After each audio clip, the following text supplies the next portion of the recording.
నమస్తే, తెలుగు రాజ్యంకి స్వాగతం. నేను మీ సంధ్య.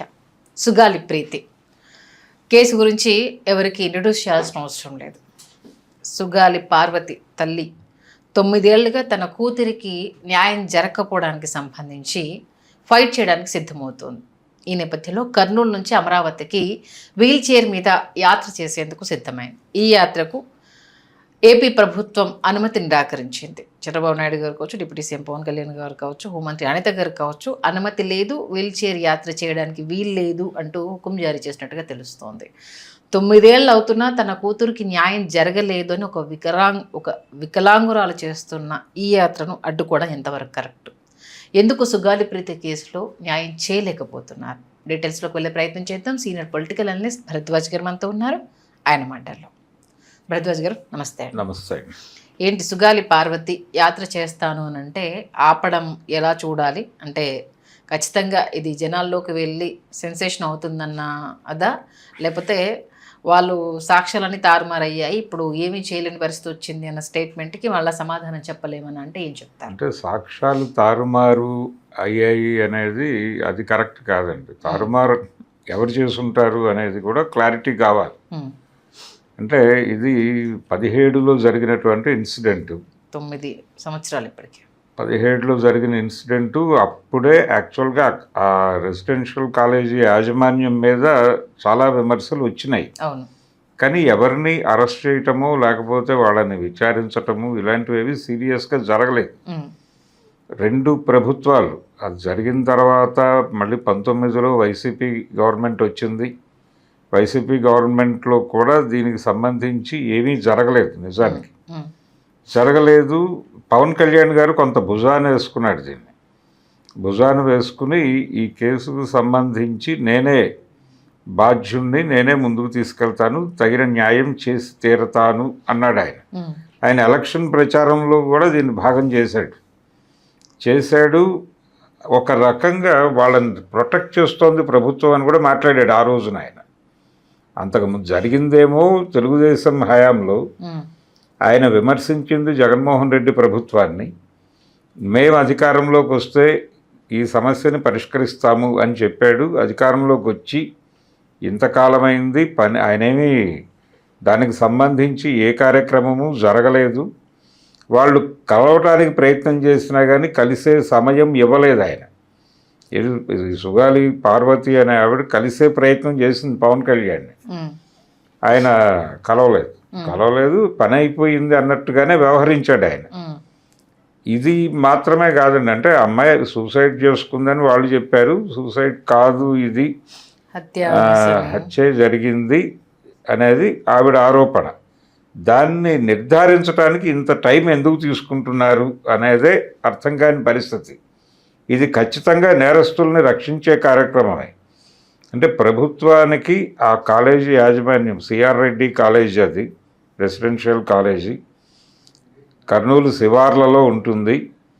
దాని యాజమాన్యానికి అధికార పార్టీలతో ఉన్నటువంటి సంబంధాల్లో నుంచి లాలూచి రాజకీయం నడుస్తోంది అనేది ఆల్రెడీ లోకల్ పీపుల్కి అర్థమైపోయింది. అది అందులో భాగమే వాళ్ళు పవన్ కళ్యాణ్ని వాళ్ళు సాటిస్ఫై చేసినట్టుగా కనిపిస్తోంది. ఓకే. అందుకని ఆయన కూడా ప్రస్తుతం మాట్లాడటం లేదు. రీసెంట్గా ఆవిడ పవన్ కళ్యాణ్ మీద క్రిటిసిజం పెట్టినప్పుడు ఏదో చేస్తాను 2019లో, ఇప్పుడు ఆయన మర్చిపోయినా సామాజిక మాధ్యమాల్లో ఆయన ఈ రేంజ్లో దాని గురించి మాట్లాడు అన్న విషయం మర్చిపోలేం కదా. 2019 ఎన్నికల ఎజెండాకు సంబంధించి సుగాలి ప్రీతి కేసు రీసెంట్గా ఆవిడ కలిసే ప్రయత్నం చేసినప్పుడు ఆయన కలవటం కుదరని సందర్భంలో ఆవిడ మాట్లాడారు. ఆ మాట్లాడిన మాటల మీద జనసేన నాయకులు చాలామంది ఆవిడ మీద దాడి చేశారు. ప్రస్తుతం ఆవిడ వైసీపీ కంట్రోల్లోకి వెళ్ళిపోయారు. వాళ్ళు చెప్పిన మాటలు మాట్లాడుతున్నారు ఆవిడ అని ఒక రకంగా అమ్ముడుపోయిన పద్ధతిలో ఏదో ప్యాకేజీ మూమెంట్ అన్న అభిప్రాయం క్రియేట్ చేసే ప్రయత్నం జరిగింది జనసేన నుంచి. ఇది తప్పు. ఎందుకంటే మీరు అధికారంలోకి వచ్చిన తర్వాత మీరేం చేశారు అనేది మాట్లాడండి. ఎందుకు ఆగింది, ఎందుకు పోనీ ఆ వివరాలు వారిని పిలిచి కూర్చోబెట్టి మాట్లాడవచ్చు. మీరు ఎందుకు మాట్లాడే ప్రయత్నం చేయలేదు. కనీసం బహిరంగ ప్రకటన అయినా చేసి ఉండొచ్చు ఆయన.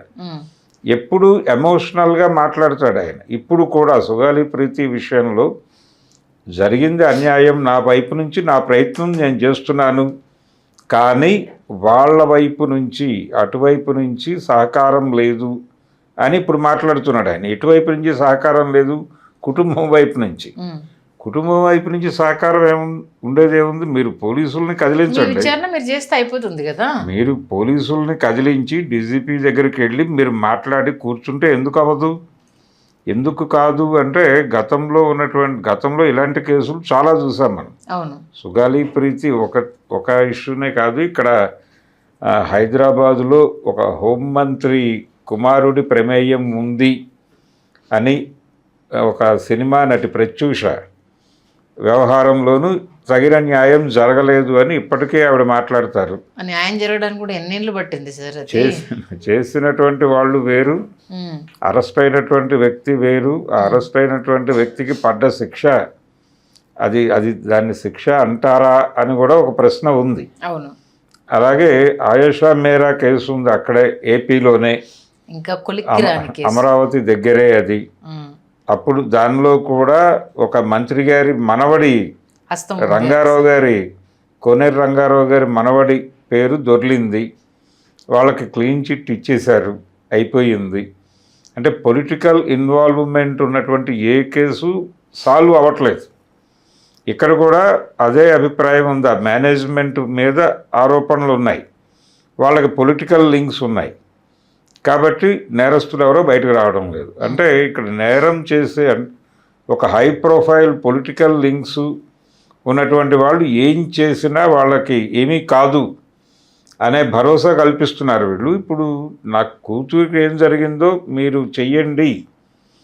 చెయ్యమని అంటే నా కూతురికి జరిగిన అన్యాయం మీద ప్రభుత్వం వైపు నుంచి స్పందన లేదు, కాబట్టి మీరు అందరూ నన్ను సపోర్ట్ చేయండి, ప్రభుత్వాన్ని అడగండి అని పబ్లిక్ని మోటివేట్ చేయడం కోసం ఆవిడ ఇప్పుడు ఈ వీల్ చైర్ యాత్ర మొదలుపెట్టారు. ఇప్పుడు వికలాంగురాలు చేస్తున్న యాత్రను అడ్డుకోవడము అని అంటే అవునన్నా కాదన్నా అది చాలా బాధాకరమైన విషయం. మీరు వద్దని చెప్పడం అంటే మీరు పోలీసులకి అది రానివద్దు, ఒకవేళ వస్తే తీసుకెళ్ళి లోపలేయండి అని చెప్పుంటారు ఆవిడ, ఓకే, హోంమంత్రి గారు.